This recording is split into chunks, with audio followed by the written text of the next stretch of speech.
Okay, so new stream. Today I break down Tsutomu Nihei again, and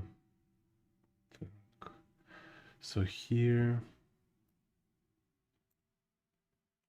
wait a second. Yeah, okay. Yeah, so here it's this illustration from, I'm not sure, it's like Blame or Apozims. Yeah, this for sure it's from Apozims. Like late Nihei. This may be some kind of last chapter of Blame. I forget how it's called. Like, so in here I want to discuss interesting moments about it.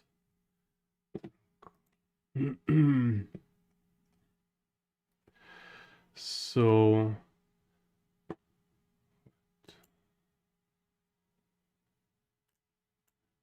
let me make some.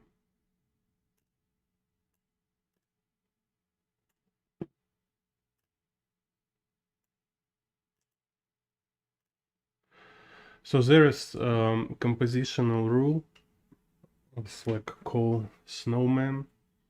Maybe it have other names too. It's like when we have like a big, medium, and small elements in the composition.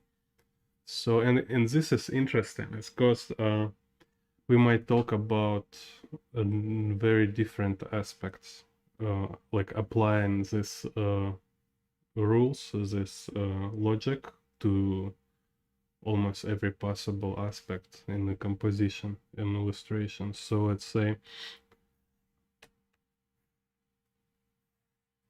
we have okay, let's like example here.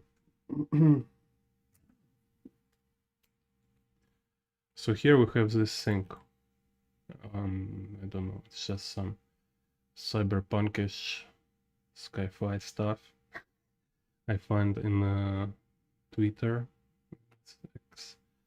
So here is perfect example of this idea of big, medium, small. So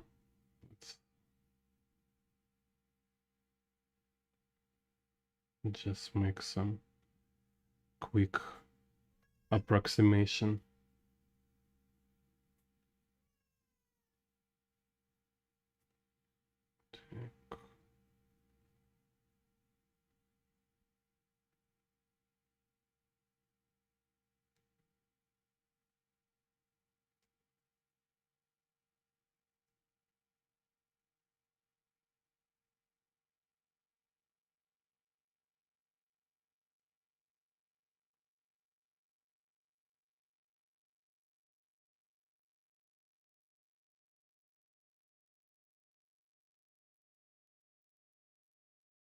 So let's say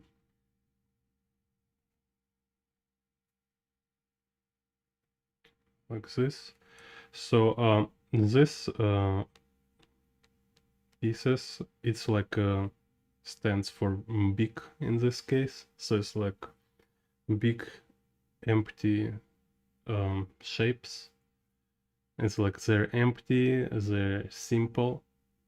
So it's like only what they contain, it's just some this kind of lines. So and some kind of very, very subtle texture. Then medium here, it's these cables. So you see this bundles of cables. So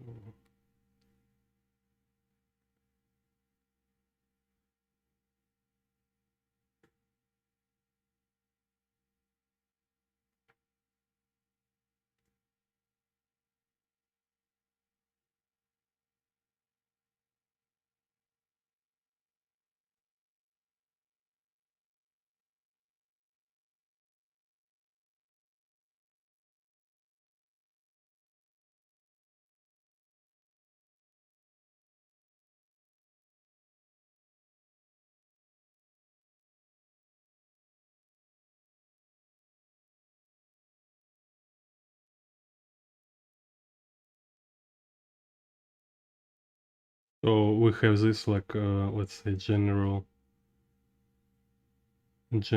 shape for them, and then it's inside we'll have some this kind of patterns.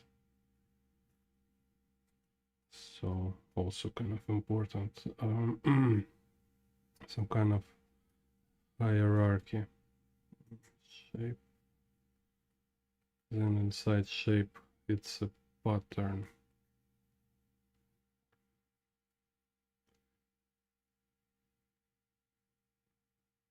Okay, I don't want to go too much into these details, just give a general idea.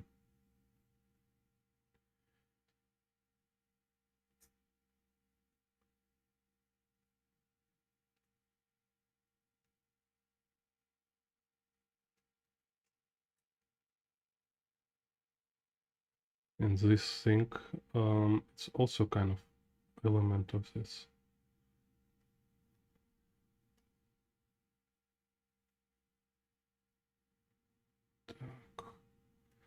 And I think I will attach this part too. So, and now you see we have this point kind of composition. It's to build a relationship. So we have a array of elements, and we organize in this relationship between elements. So in here we have like already we can see how this medium and big relate to each other when like these big shapes, they're rectangular and simple, so and their angles is very, why is blinking? Okay, this is better.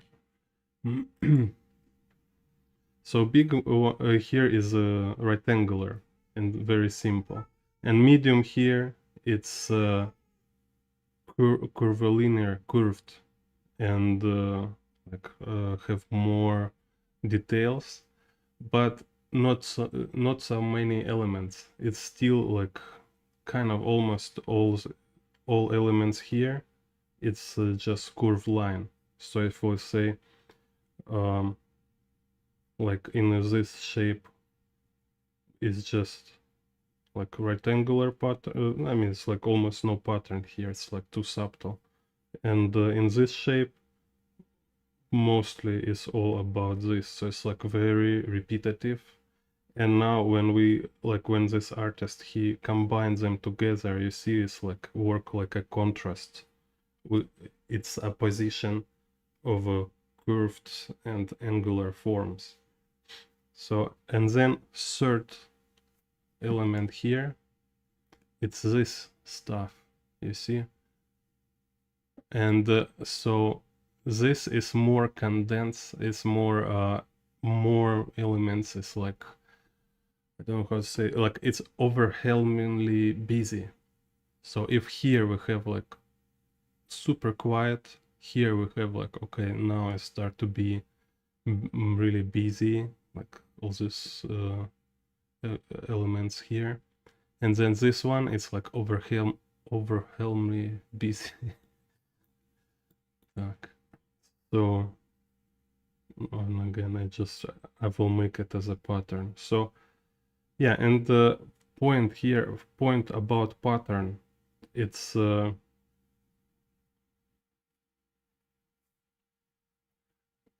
when it may be something. So it might be like a bundle of some objects or some elements or pieces of something, or actual like independent objects, like people in a crowd, you know, or a bunch of motorcycles and cars in a traffic jam, kind of this. So when we look at from far away, it's look just like a pattern, you know, but it's filled with these objects. So if you will kind of look closer, you will read elements. So this kind of thing, how everything works, it's in the composition. So we play simultaneously with abstract quality and with meaning, with a narrative. So abstract quality, it's this, it's like visual shapes, design, composition, and narrative is like what kind of, what's meaning or context is underlying kind of there, like what is about. So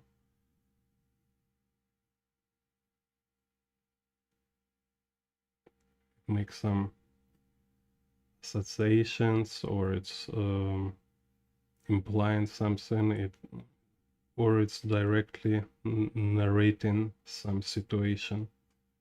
So it gives some like more like precise context.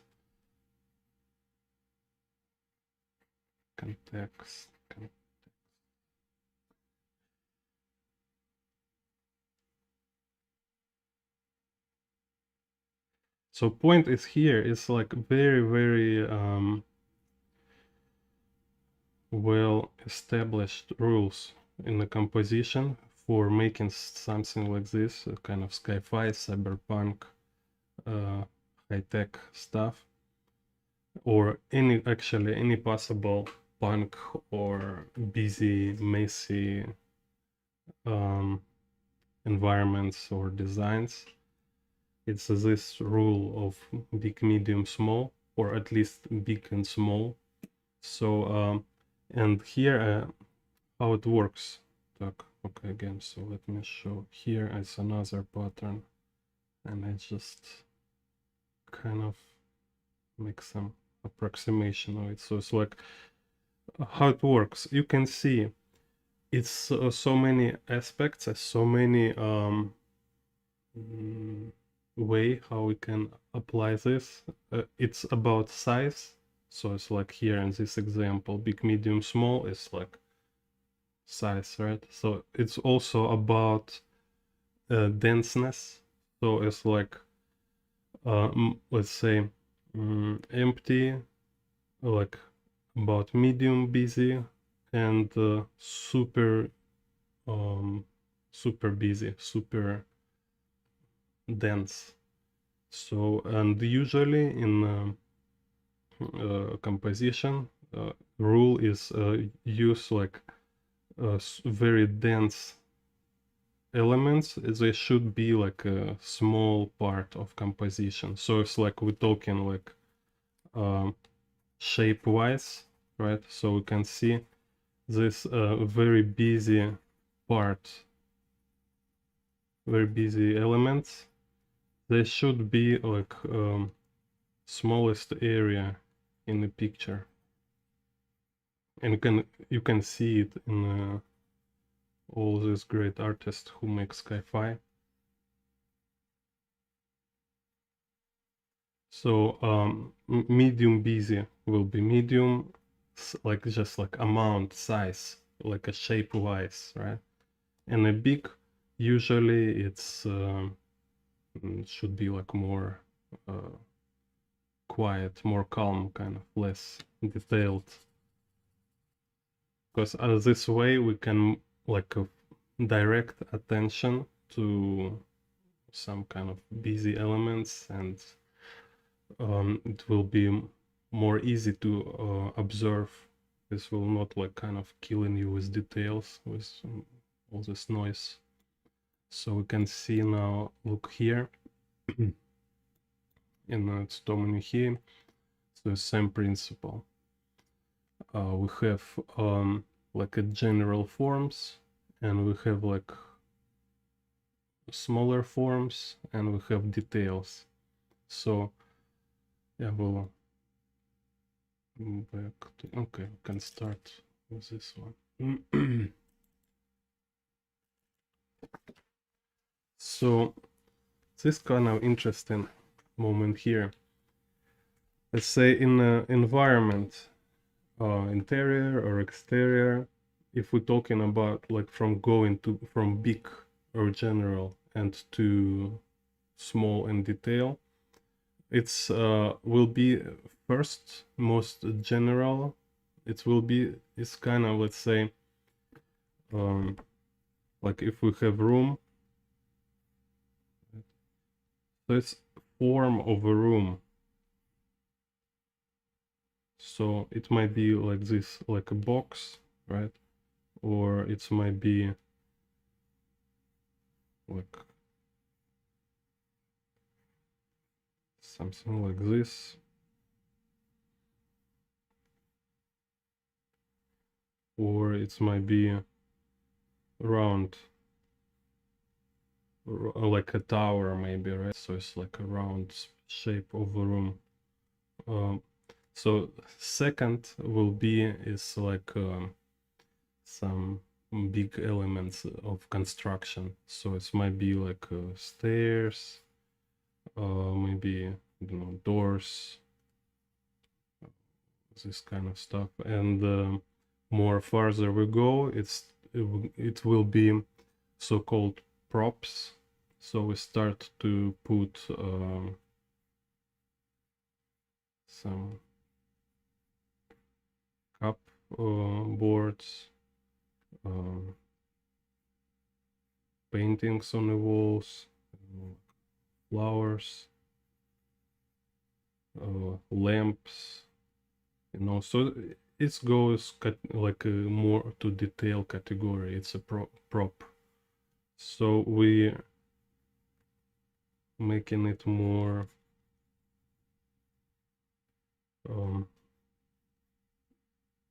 kind of like feel it's more detailed, precise information.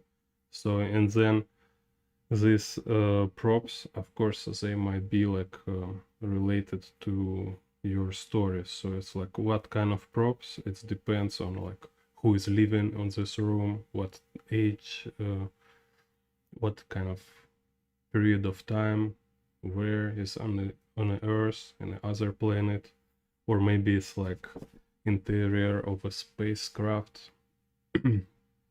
So here, let's say, so start to make one vanishing point perspective here. Let's be some sort.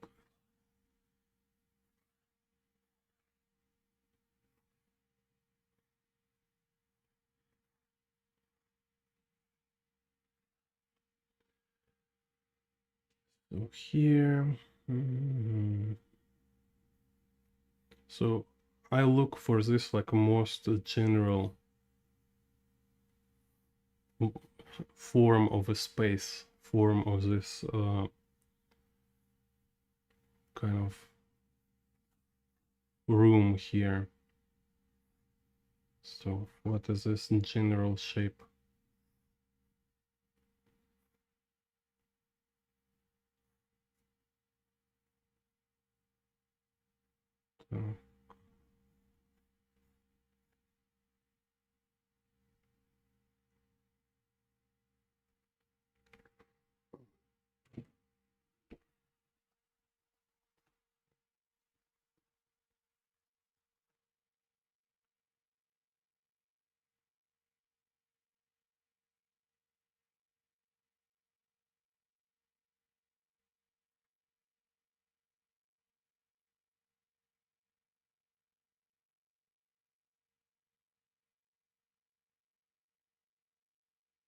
Mhm.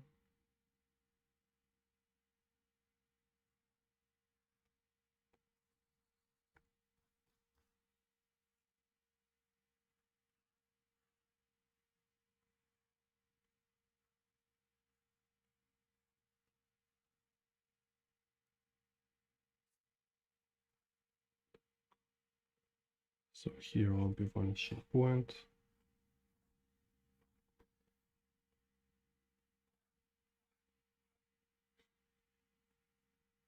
So this is kind of maybe like most general form of this space. We have this kind of walls. Then we can little continue it to here. Hello Konstantinos, hello Yukori. Yuko, sorry, Yuko Yuri. Sorry if cannot spell correctly. Yeah, so this.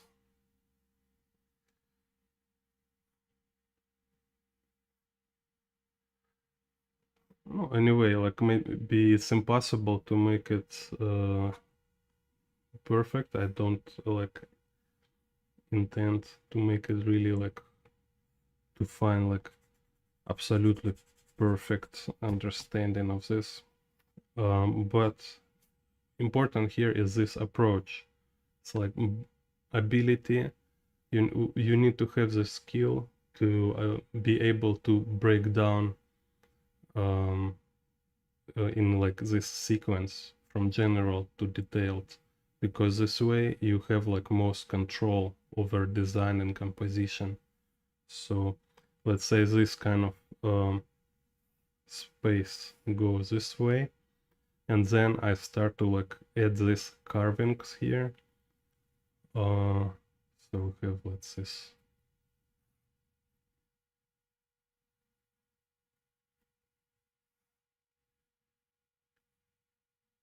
kind of space here. Also, it's important because it's huge difference between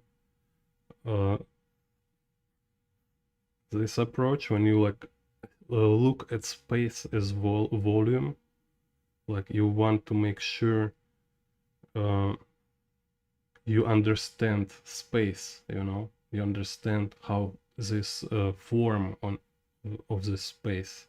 So is this really give your picture this quality?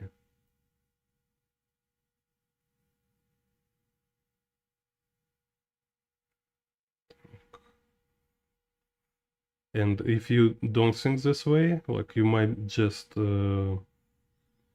trying to copy visual, so like kind of follow those lines and lost this like weight and depth of space, because it's like actually it's this essential element. It's this kind of feeling of space and weight, kind of, like how these elements they're kind of exist in this space, they have their weight, they have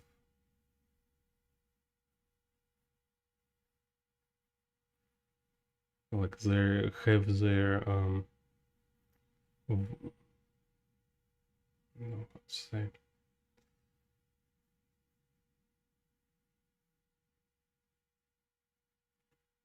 they exist in their area in this space. So, and then yeah, maybe I will add some this just to better feel it.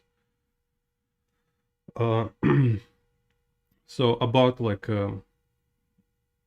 borders here is like, of course, is always not so clear, but let's say this already is this kind of middle, some kind of middle,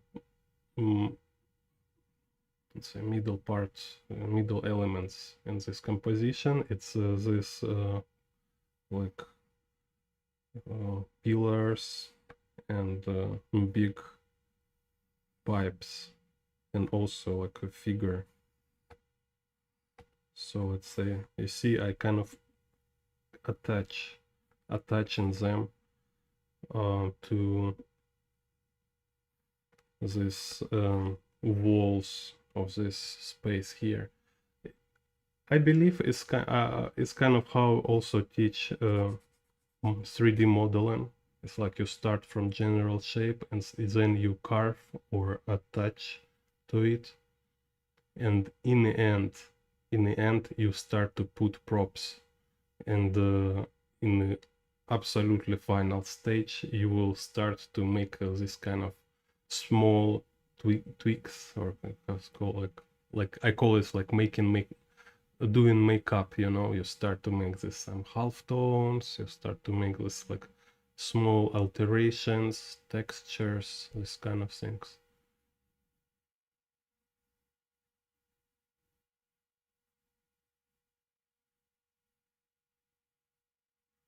uh no, I don't know, I just buy some bunch of pencils in Costco. It was just box with pencils, so just a most average pencil. About to be, here's this weird like something like to be. So let's see. So now I put this some second grade, let's say, detail elements. So here maybe a little adjust. We'll adjust like this. So important is principle here. Because this way it really feels like you're working with something real. Like you're really like when you have this space, then you carve and work with this space, then you place objects into the space. It's really a nice feeling. It feels like everything very solid and real. Okay, let's go to details. Don't go details yet. So here we have this big pipe. There's some kind of pipe. Here it's like door something.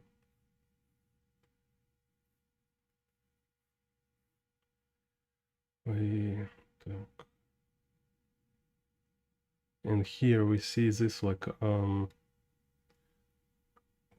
of carcass, right?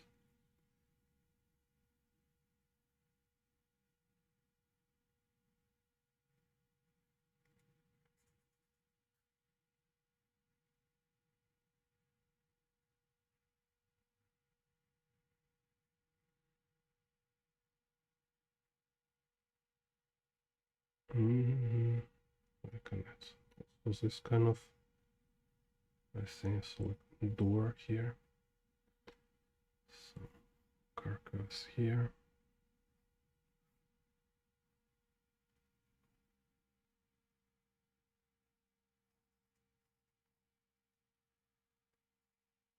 So it's kind of very fundamental thing as which applies to every kind of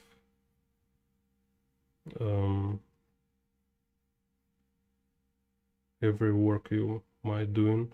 It's kind of planning, like you organize in iterations. So you need to, it's like quality of your work, of your result depends on how how good is your organization of steps, kind of, you know, this like making right iterations.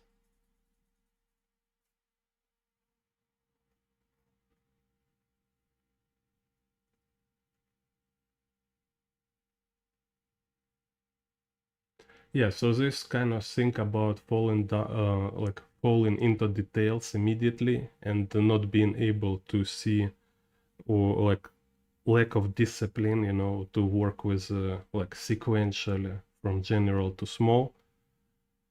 It's what everybody have, and you just need to train it. You need to force yourself to work um, in the right sequence. You need to like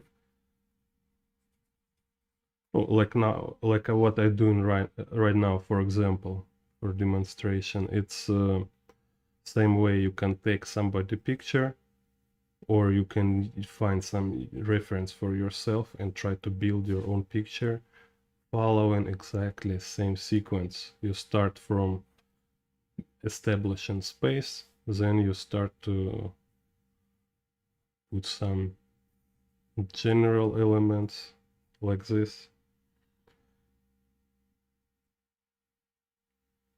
and then you will go to details. So it's like details is like a candy for children, you know. So yeah, we enjoy to draw details, but if we want to make some professional kind of level work, we need to control our inner children, kind of, you know.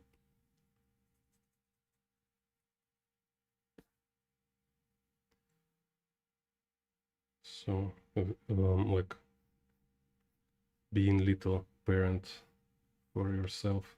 Say, okay, do right thing first and candy will be later. And actually, eventually you will find that you understand how to do this, and you find it's also a very fun process. It's very interesting and satisfying, kind of, right? Because you see how things working out. It's like most important. We enjoy be like successful, you know. So, and this kind of main reason why we're jumping into details, because for us it seems like a shortest way to something pretty. You think like, oh, I will draw this details, and these details what make this picture look good. But no, not it's not about details only. Details is just like, you know, this is like a spice in your dish. It's like sugar, salt, pepper, whatever. It's like it's a lot of other elements.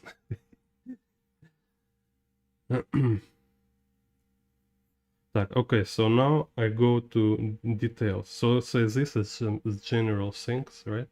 Like before I was talking. First it was like very big masses, then some more like general masses, and then it's like this very small elements. So here, what is this small elements? Is this kind of handlers? I see some kind of hack for Tsutomu Nihei. I just draw 100 handles and just make it like give your picture like much more details.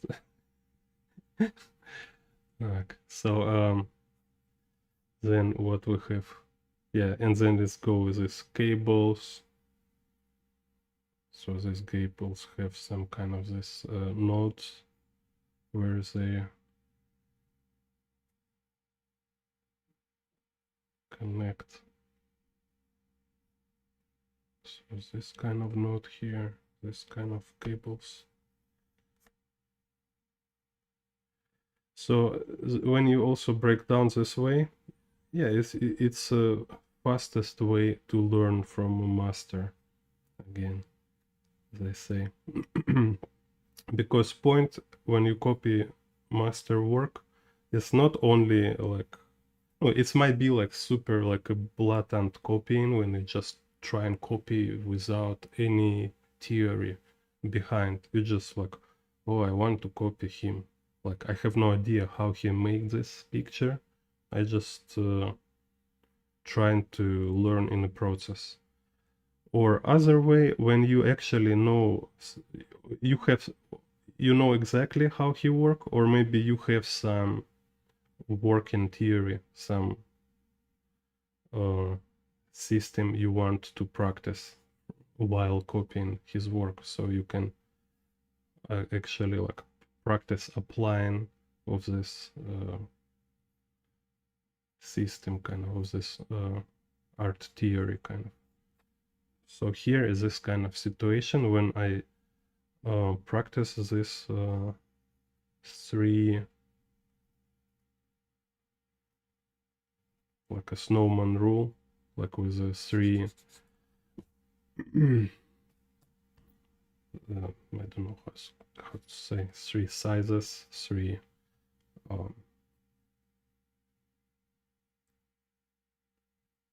three type of shapes, three three types of details level, like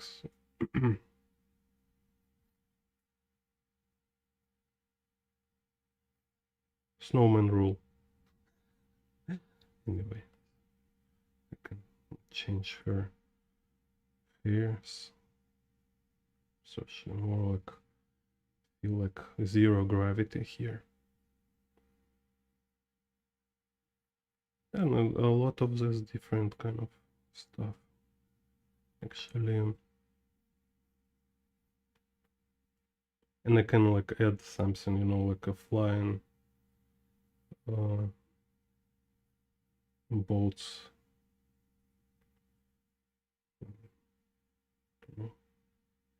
So, say flying headphones.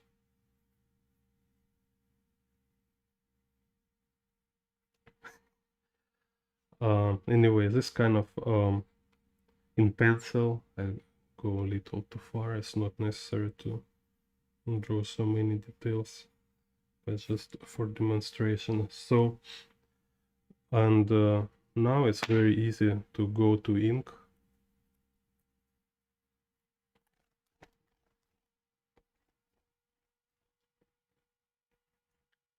So it will be like super kind of fun. Just sit and ink all the stuff, almost like a coloring book. And again, it's like again is an example of iterative approach, like process of planning your work. Can also, I don't know, can call like project thinking, whatever. So it's like you have in mind final result, and at the beginning you think, okay, which approach, which sequence will get me to this result, which materials I need to use, which theory I need to apply. This is what I was teaching children and teach them to draw, because no matter like will they be artists or not, I think it's super cool and really important is to teach this project thinking, so children can experience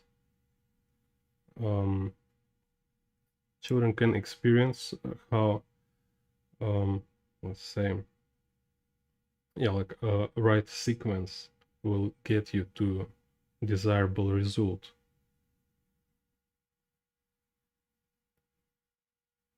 Because like art class is just situation where we have a lot of possible like kind of outcomes, like which way we can use our teaching. So we can teach like art history, aesthetics, I don't know, like yeah, same also like a self-discipline, you know. So, and if you will look, it's kind of like in the core of art, which is kind of not often spoken, but in the core is this like most basic things is like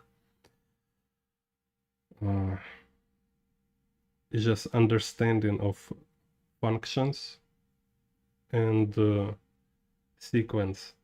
So if you know what is the properties of tools, what is their functions, so then you can arrange effective sequence. So it's like, let's say we have pencil, we have watercolor, and so we know it's like at first you make some pencil sketch, then a second you make first layer with watercolor. So to make second layer with watercolor, you need to wait first layer to dry, and etc. You know. So no, and also like in watercolor is working from light to dark, from soft colors to more saturated colors,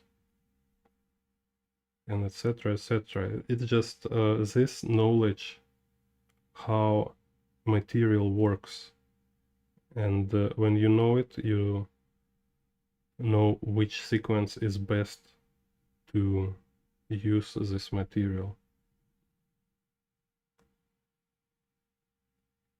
So, and instead of making lecture for children, like which is like total waste of time. I mean, yeah, I mean probably somebody, there's some children who like listen theory, but usually not. So you can actually teach like this very interesting technical thinking on an art class, you know.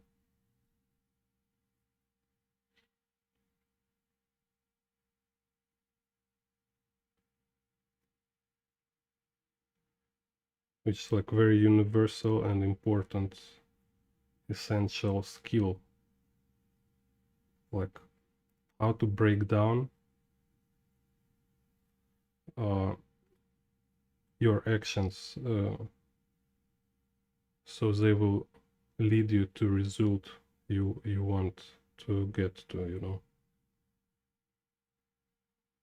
You're doing first, I mean, like at least you need to experience it in your life, like you're doing it with drawing first, or when you make, maybe you can make some fence with your father from wood, it's another thing, or you play piano, it works everywhere. Cleaning house.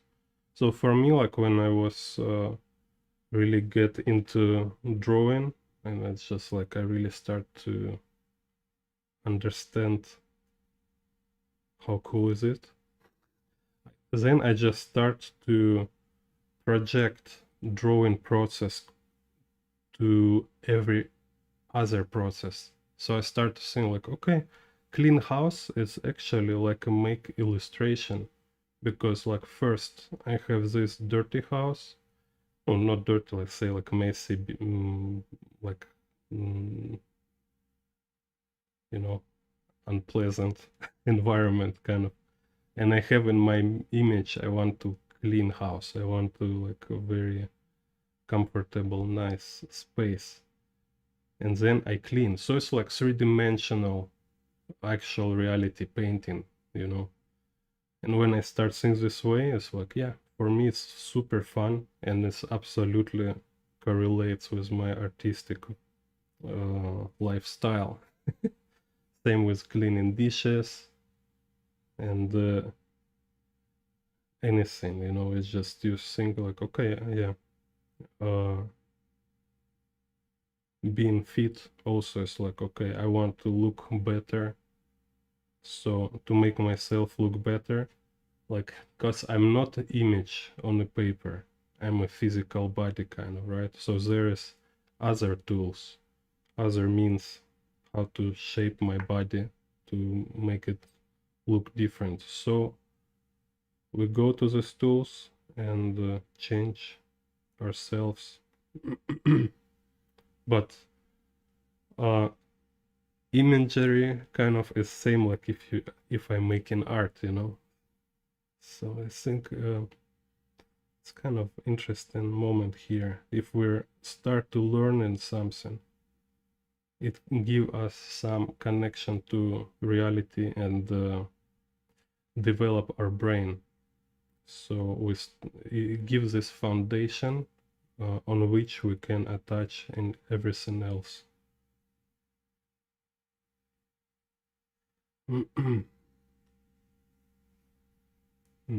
Cool.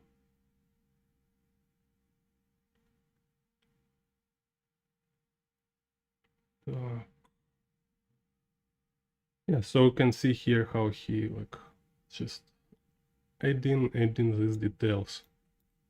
It's just fun.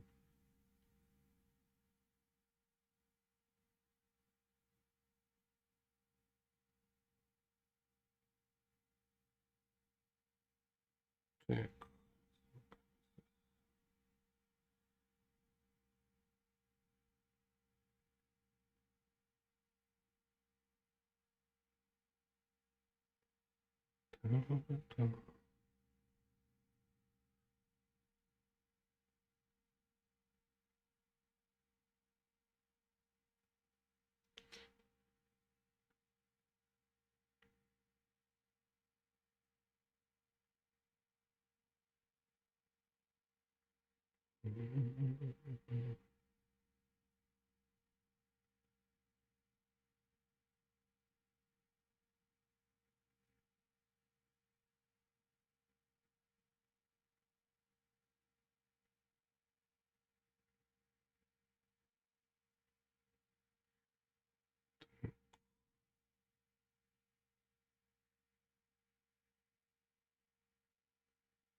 Yeah. Yeah, so this kind of thing about, again, about details and discipline, maybe say in the process. It's also something like just in the category of habits. So at first it's a bad habit, being little rush when we like you buy book for example and or you watch tutorial and a dude tell you like say first step you do this, second step you do that, like you're going from general to particular. Like first you draw like if you make figure for example, like first you need to indicate where is top and bottom of figure at least, and then you find this like middle of figure and etc. You break it down into smaller parts. Yeah, you need just follow exactly as suggested. So it doesn't mean like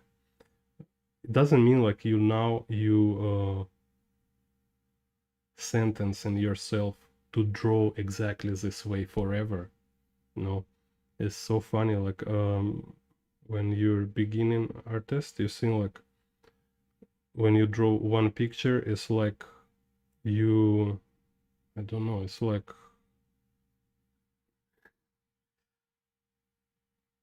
uh, it's like you marry somebody, you know. It's like, oh my god, it's so important. I've spent like 2 hours for this picture. So everything need to be like exactly as it should be. When in like in reality, You just draw this way, you draw another way, you draw every possible way. You try to draw this time this way, next time you draw opposite way. But better like spend some time to try some technique so you like really understand how it works. Because again, like if we look for some solutions, it's because they works. They get artists somewhere, right? So you look this artist, like you know what he can do, and he give you a sequence, he give you tools, he tell you how to get there. So you practice, you do exactly as he say, until you will be like close at least to where he is, you know, or you will be exactly where this artist is. Depends on you. So like you see like dude drawing cars and you learn from him how he draw cars. You repeat, you follow, and now you finally can do some car drawings, you know, eventually, kind of, not surprise.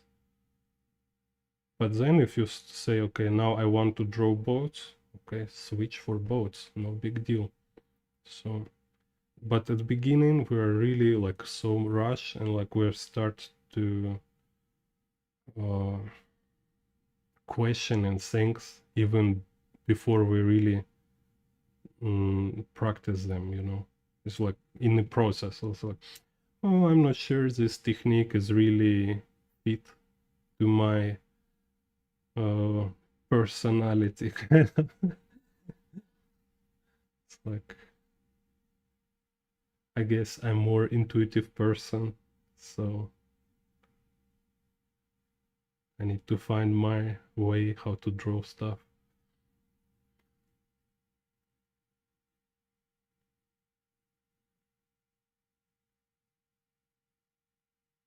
Oh no, it's when you teach children, it's very, of course, important to no, consider their age. There's this like I forgot this like age psychology or I don't know. Anyway, it's like in the pedagogic, right? There is um, kind of table with a different age and let's say like mind development kind of. I mean it's well studied and it's not in no much secrets there. It's just people already know like what things is a proper time to teach.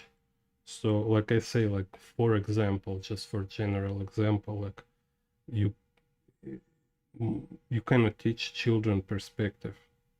You will only like make them suffer, you know, no point at all. Like as they start understand, they're able to understand perspective after like 10, definitely after 10. I'm not I forget exactly, but I remember in my practice before 12 it uh, it was pointless, you know.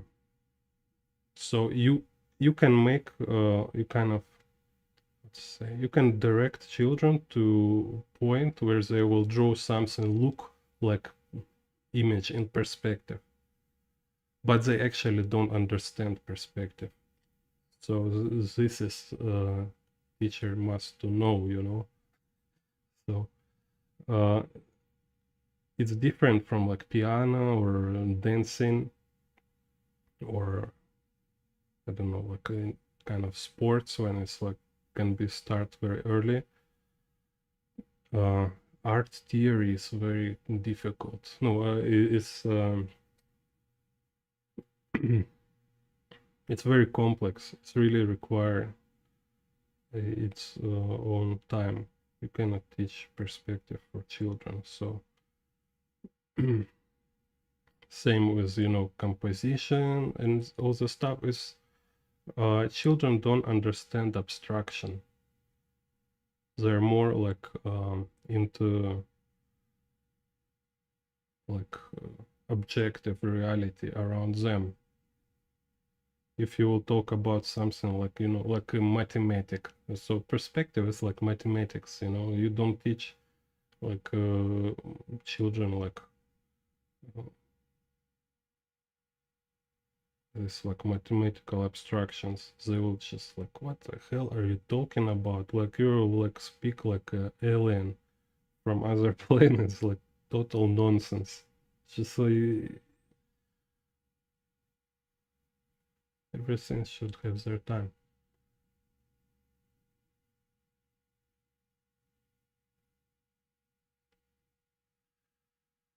Again, I don't know what the age you're talking about. Talking this body, head, all the stuff. What age are you talking? What, how old?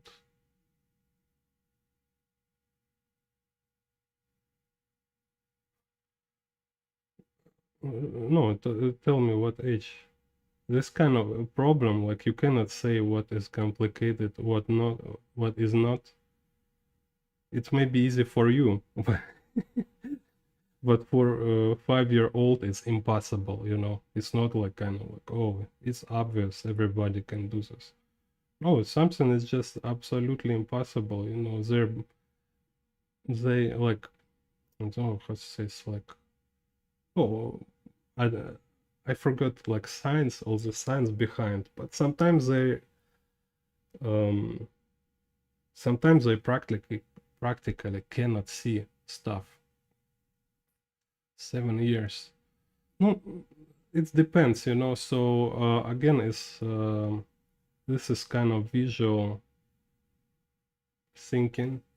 Somebody gets later to these kind of things.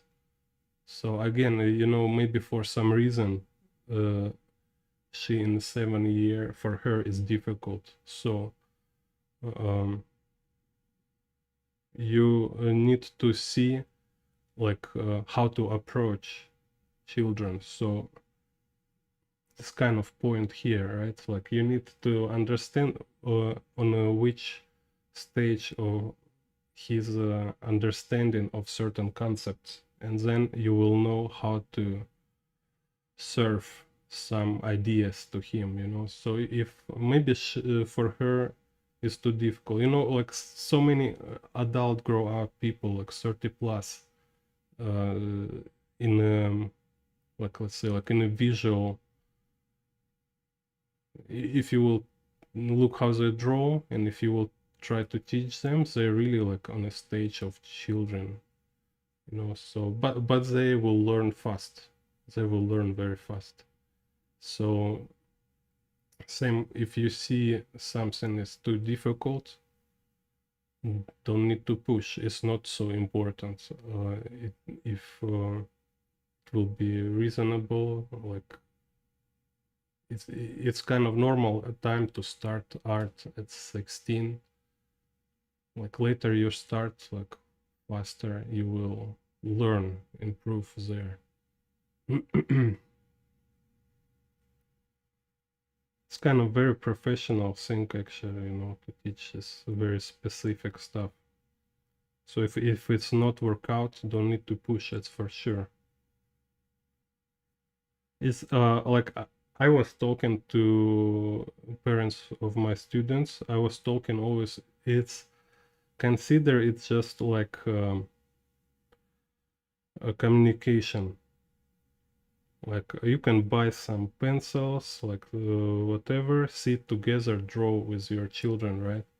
So it's not about making artists, you know. You're not professional, you're not experienced teacher, you don't have much like knowledge and like how to teach artists, you know. So don't need to really think much about this. Most important is just you sit together and have a exchange. So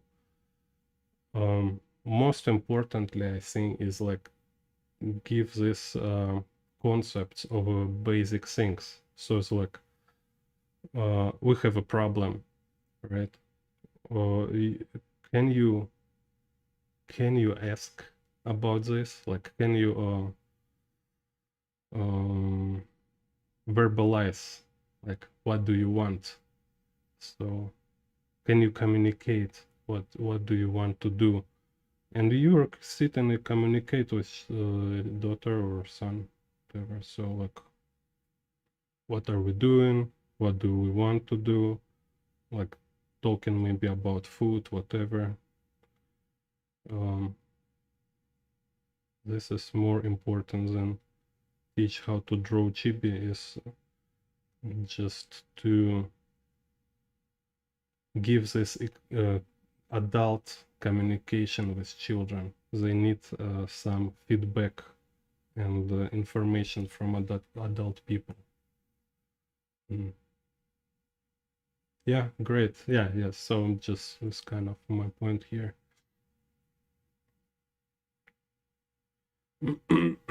Yeah, because like sometimes I seen these parents who like really serious, so like I pay money and I want my my son be real artist. It's like, oh my god, it's like,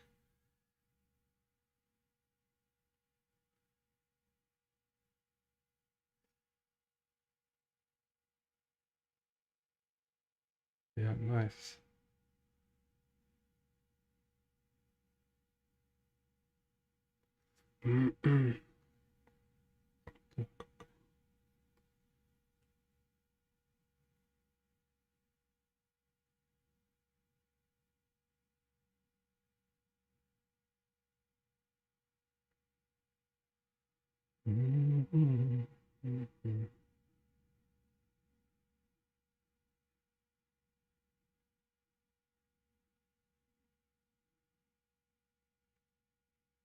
Nice, yeah.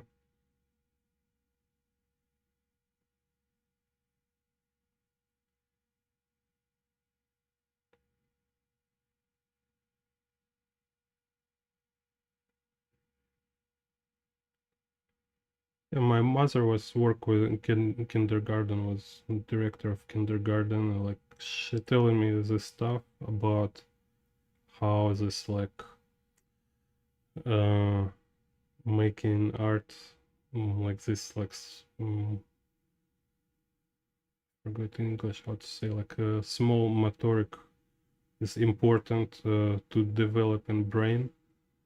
So there's a lot of cool nuances in this.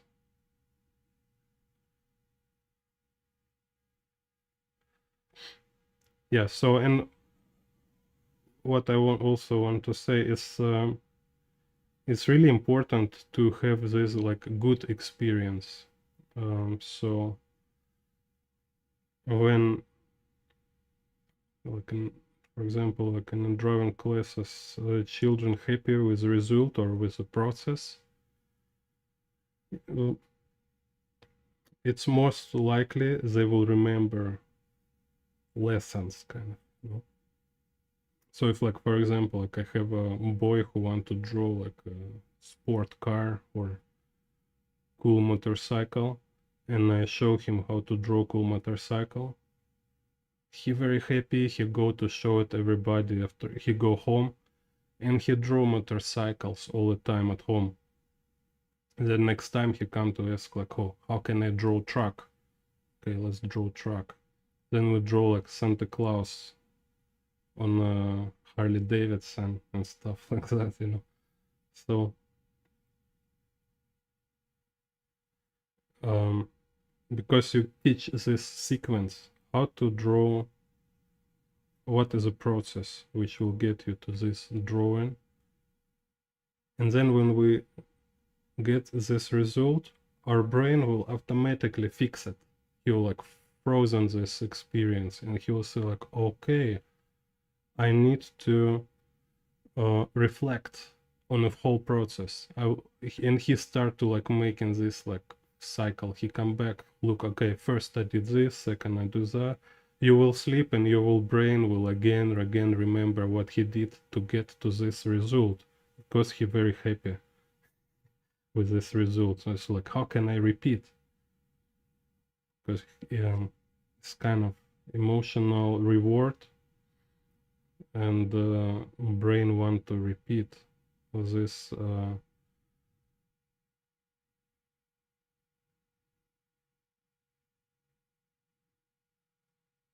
kind of actions which lead to this reward. So he will even doing it in a dreaming, you know. It's very cool.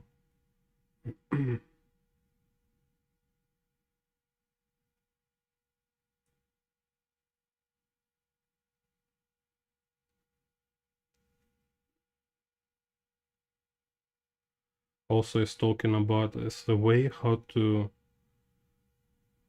build confidence. It's this kind of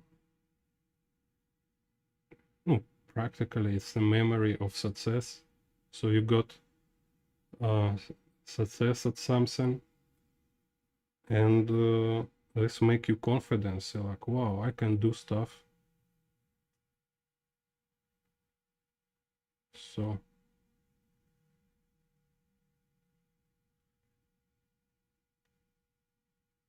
you feel more like somebody.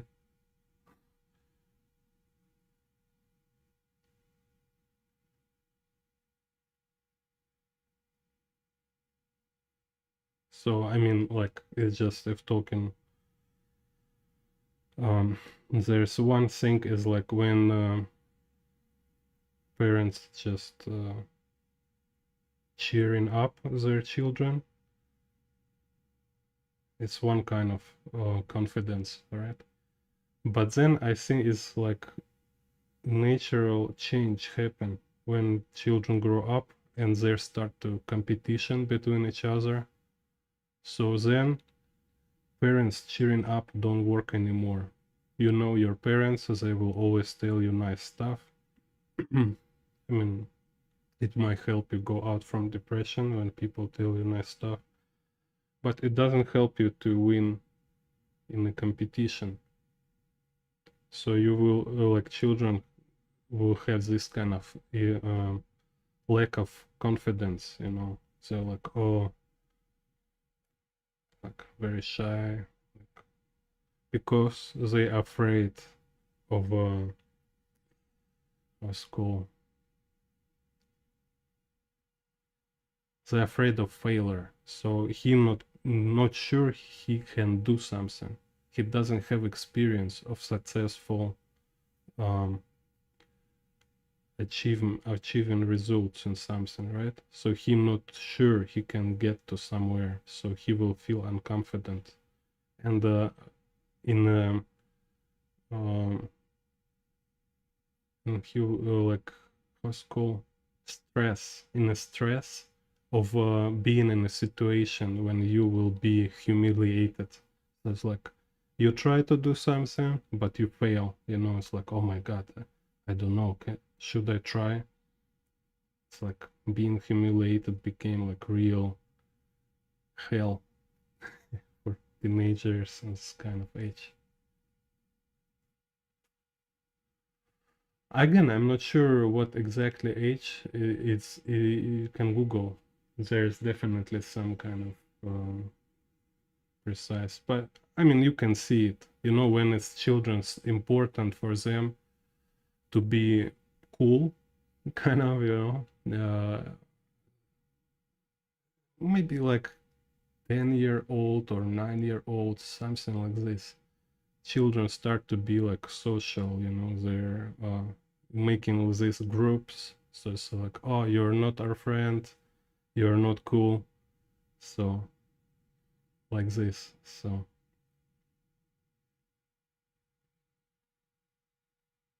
like a teams, you know, there's tribes, teams, communities.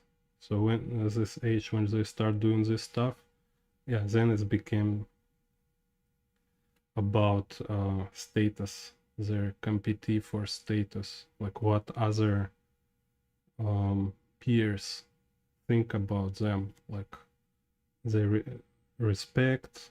So if you're like can draw cool pictures, for example, yeah, you will have certain respect.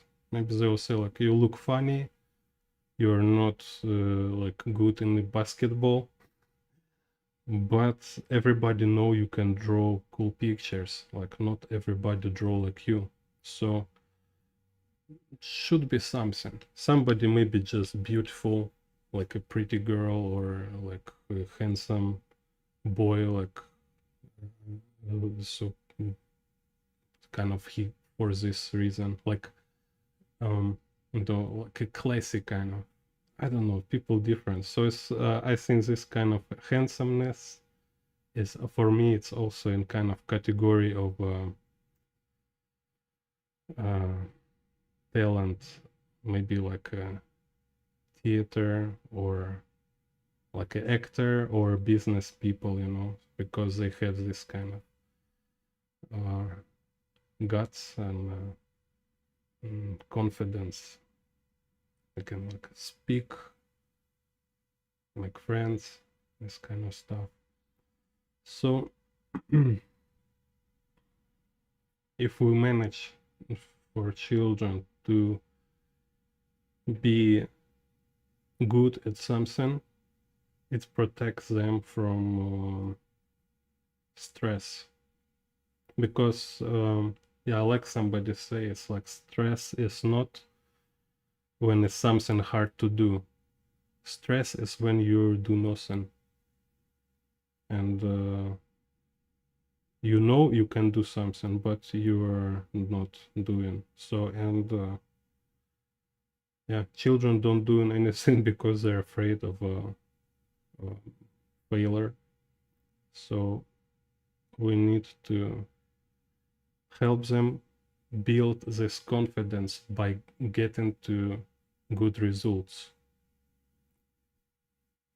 So they, at least it's more general realization is just at least to have this general knowledge.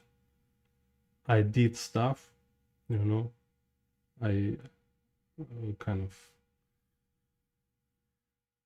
even like I help like again my father to fix a roof, or like mm, I worked together with somebody help like in a shop, or I draw pictures, or I can sing, or something just successful, experience of success.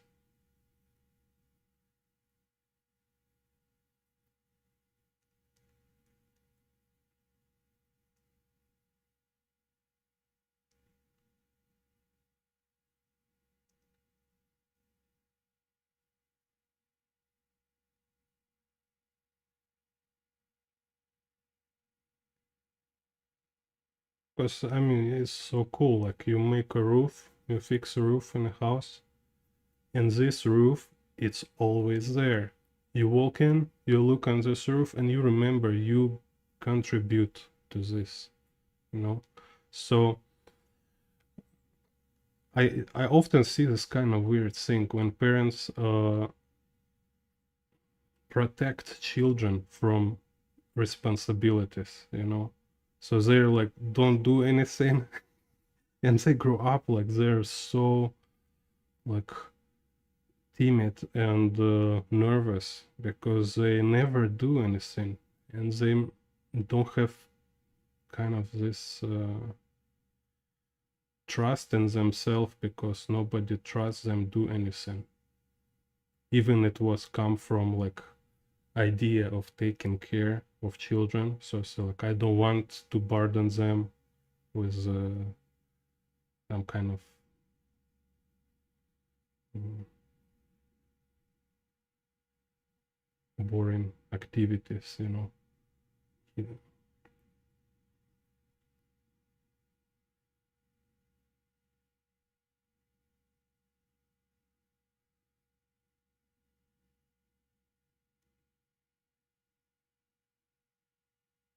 Mm.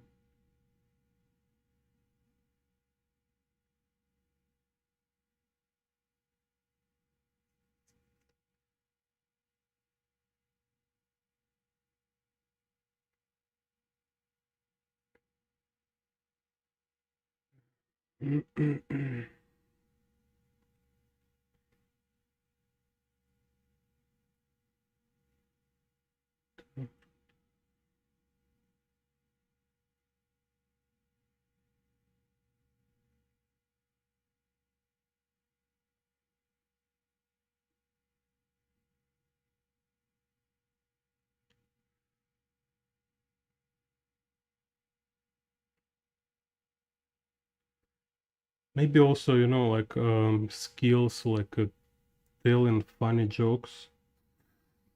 Like I hear also this idea very interesting. Say about uh,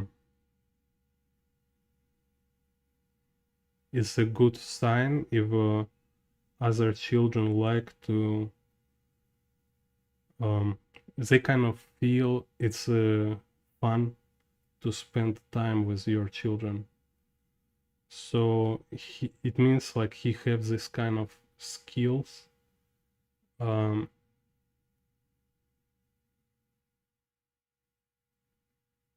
that others will like adore or I don't know, like look up to.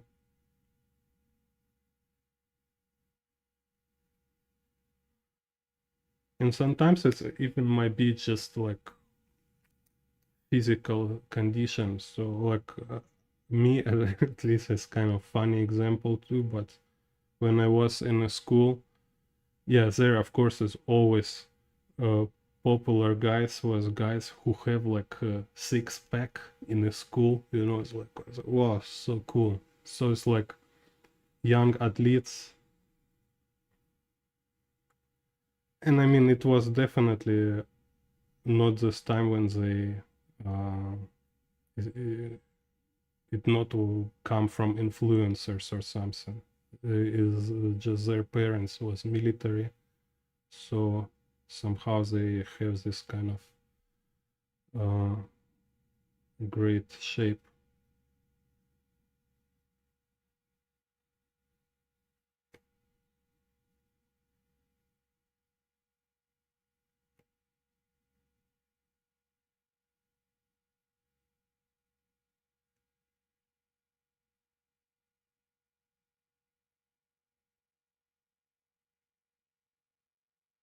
Yeah.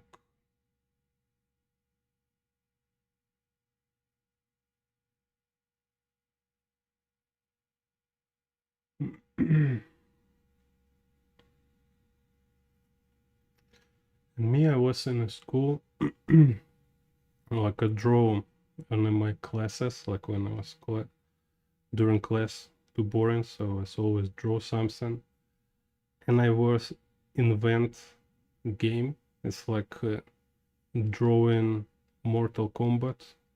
I don't know how to call it, but um, it's like if like two players they need to draw Mortal Kombat fighting, and like first you draw how you strike opponent, then you give a sketchbook or whatever it was to your friend, and he draw how he strike you, and you keep like a drawing like this comic book sequence, like how one strike other one. And then it was so funny, then like after couple months I seen somebody else doing this, like they sit on the during class and drawing the stuff, and I tell him, it's I invent this game, and he's like you're crazy, like what are you talking about? I said, wow, so cool.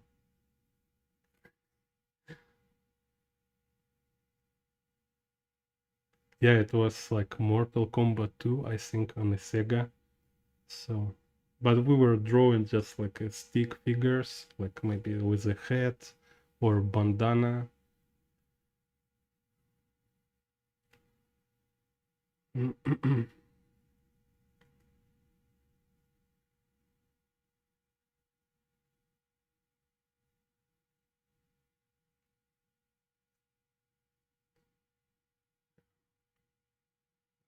Liu Kang, Sonya,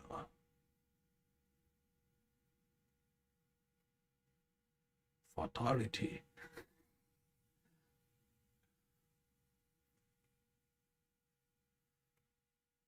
Okay. Так, окей.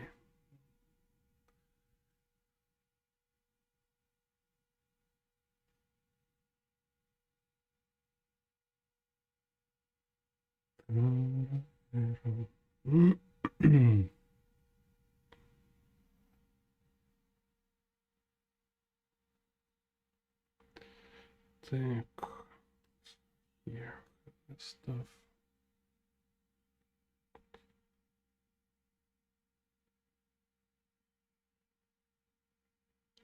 Yeah, so you see, like now I draw in details, and because I was very clear with establishing space and all these constructions, so I know exactly what is form of a walls, all the stuff.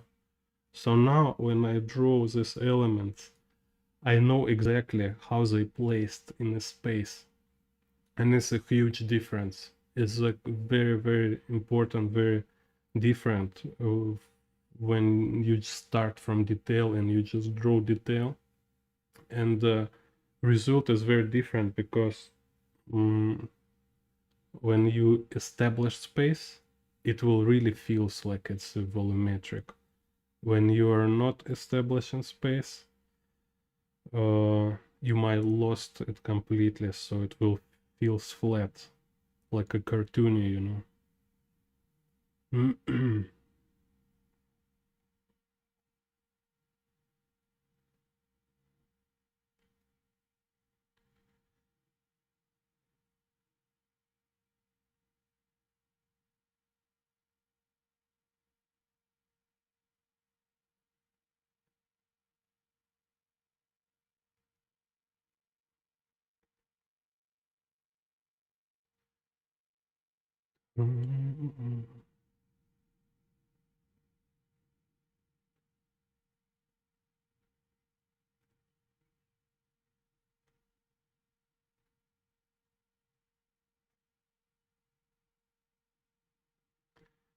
And it's also kind of this approach, this method. It's so um, usable for doing like creative work. So let's say this one is a frame, kind of framework here in this environment, right?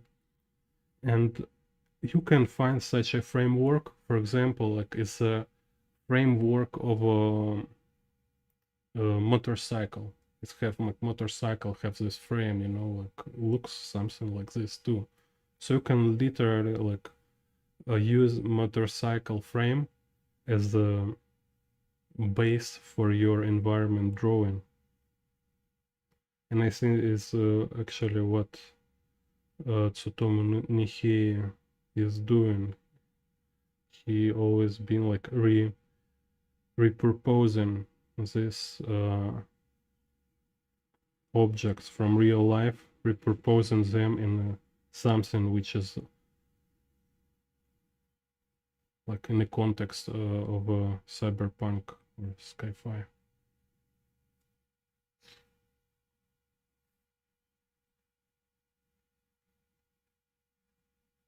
Because like if you ask like from where he gets these ideas for visuals, no, I'm sure it's just from some real stuff like motorcycle frame, maybe some building factory.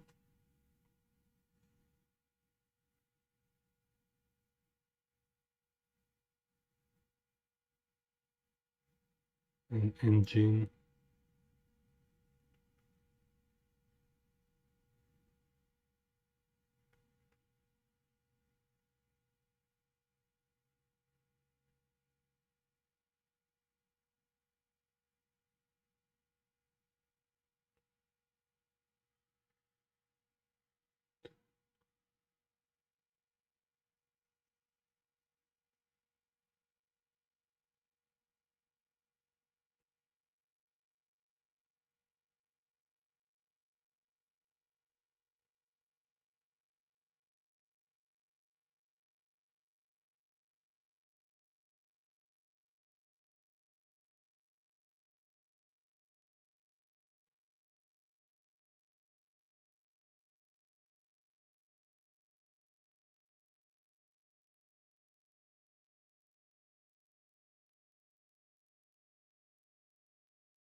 So, and same like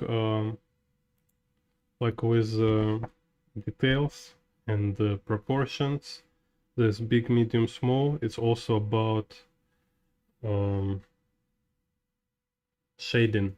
So let's say it's also of course depend on situation. So it's like it's dark, so it might be like black, maybe like a big, like it's talking about like amount, right? So it's like maybe a lot of black and little medium volume and very little bright. If it's day, so okay, then will be mostly it's bright. Medium will be like medium, and very small will be some dark accents. So here we have this kind of, you see, it's a medium. It's for most here. So medium tone here. It's a big. So this like gray. It's a big here. So let me cover all this stuff, only leaving this windows.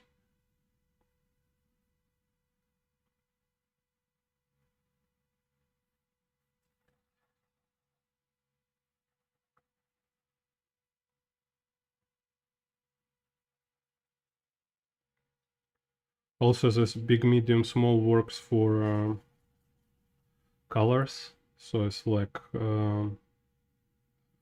big is low saturated colors, medium is like a little more saturated colors, and small is like very, very little is strong saturated colors. So it's like here we can see here strong saturated colors is only this yellow and red, and maybe like yellow is the most saturated. The red here he's like more bluish, it's a little more bluish. So dominant color here is a gray, this kind of blue-gray. Very low saturated blue.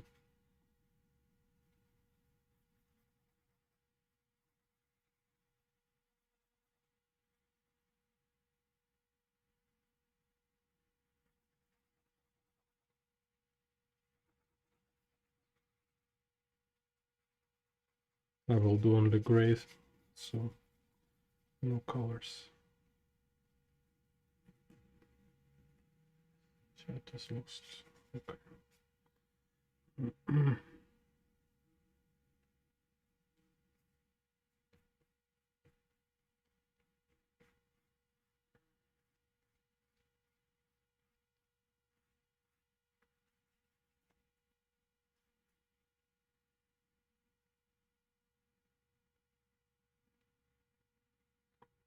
So I see like a big gray, this middle gray.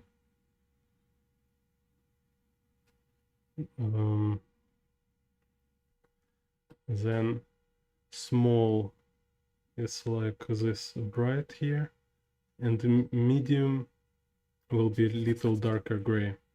So I wait this to dry.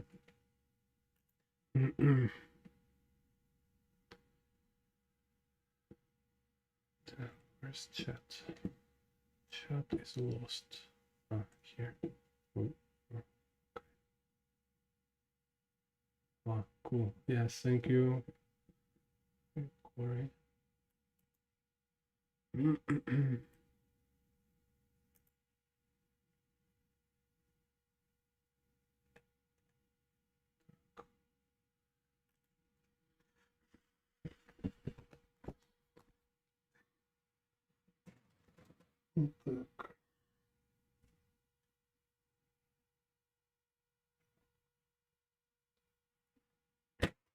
Oh, maybe here it's some details.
So this is medium amount. So it's talking about amount, right? So big is biggest amount here is this light gray. Medium is the medium gray or dark gray, and small it's light.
Yeah. Okay. See you next time. Thank you. Yeah. Bye bye.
First time doing using Copic for Grace.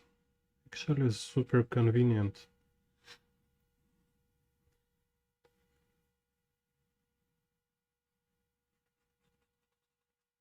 We'll do more of Copics.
No,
I see probably Tsutomu Nihei also used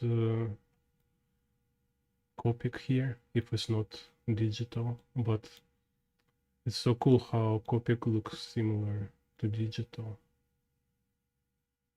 Yeah, it's so cool. I like this smoothness.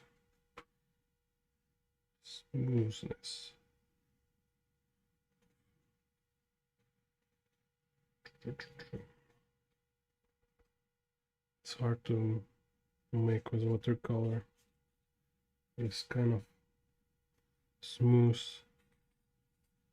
feeling and so easy and fast.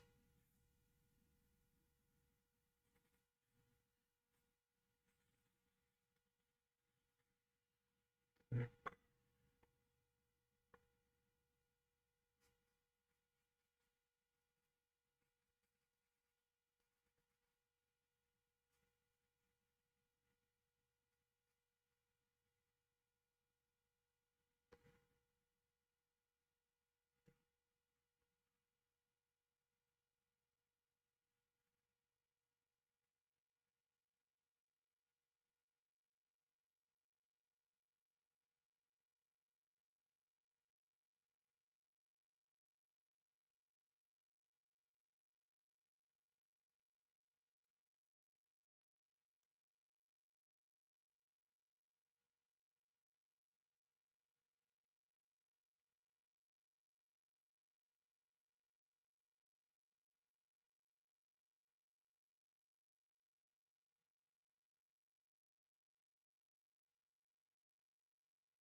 Kind of this.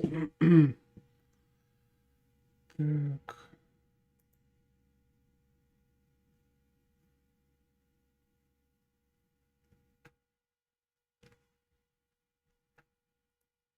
Yeah, so I think this for today is enough. Need to buy more tones of gray. Так. Yeah. So see you next stream.